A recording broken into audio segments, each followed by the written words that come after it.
محترم ناظرین، السلام علیکم ورحمۃ اللہ وبرکاتہ۔ امید کرتا ہوں کہ اب تمامی احباب خیر و عافیت ہوں گے۔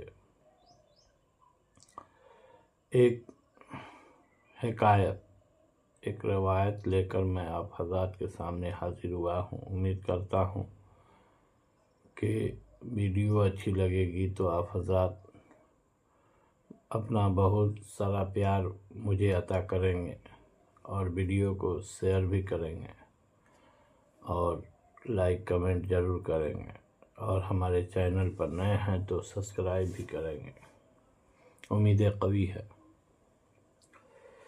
بصرہ میں ایک بزرگ رہتے تھے جس کا نام مسکی تھا۔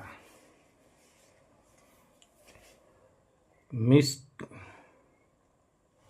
عربی میں مشک کو کہتے ہیں، لہذا مسکی کے معنی ہوتے ہیں مشکبار، یعنی خوشبو کی، یعنی مشک کی خوشبو میں بسا ہوا۔ ان بزرگ کی خاصیت یہ تھی کہ ہر وقت معطر مشکبار رہا کرتے تھے، ہمیشہ، یعنی ان کے جسم سے ہمیشہ خوشبو نکلتی رہتی تھی، یہاں تک کہ جس راستے سے گزر جاتے وہ راستہ بھی مہک اٹھتا تھا۔ جب داخل مسجد ہوتے تو ان کی خوشبو سے لوگ معلوم کر لیتے تھے کہ حضرت مسکی تشریف لا دیے ہیں۔ حضرت مسکی کی تشریف لے آتے کسی نے باصرار دریافت کیا کہ آخر آپ کون سا عطر استعمال فرماتے ہیں جو آپ سے اس قدر خوشبو آتی ہے؟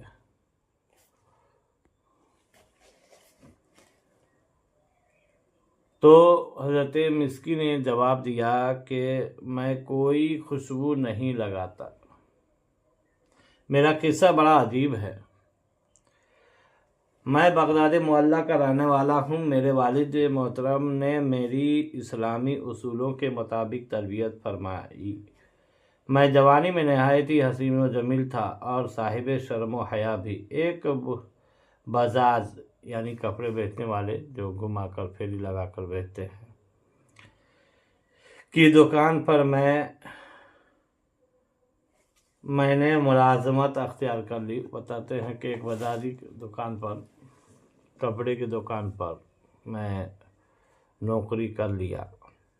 ایک روز ایک بڑھیا آئی اور اس نے کچھ قیمتی کپڑے نکلوائے۔ پھر صاحب دکان سے کہا کہ ان کپڑوں کو میں اپنے ساتھ گھر لے جانا چاہتی ہوں، اس نوجوان کو میرے ساتھ بھیج دیجیے۔ بڑھیا کپڑا نکلوائی اور بولی کہ اس کپڑوں کو میں گھر لے جانا چاہتی ہوں پسند کروانے کے لیے، اس نوجوان کو، یعنی حضرت مسکی کو میرے ساتھ بھیج دیجیے۔ جو پسند آئیں گے وہ رکھ لیے جائیں گے اور پھر ان کی قیمت اور بقیہ کپڑے ان نوجوان کے ہاتھ بھیج دیے جائیں گے۔ چنانچہ مالک دکان کے کہنے پر میں بڑھیا کے ساتھ ہو لیا، یعنی کپڑا لے کر چل دیا۔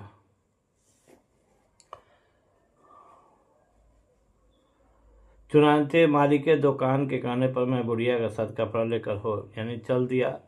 وہ مجھے ایک عالیشان کوٹھی پر لے آئی اور مجھے ایک کمرہ میں بیٹھا دیا۔ کچھ دیر بعد ایک نوجوان عورت کمرے میں داخل ہوئی اور اس نے کمرے کا دروازہ بند کر دیا، پھر میرے قریب بیٹھ گئی۔ پھر میں گھبرا کر نگاہیں نیچی کی اور فوراً وہاں سے ہٹ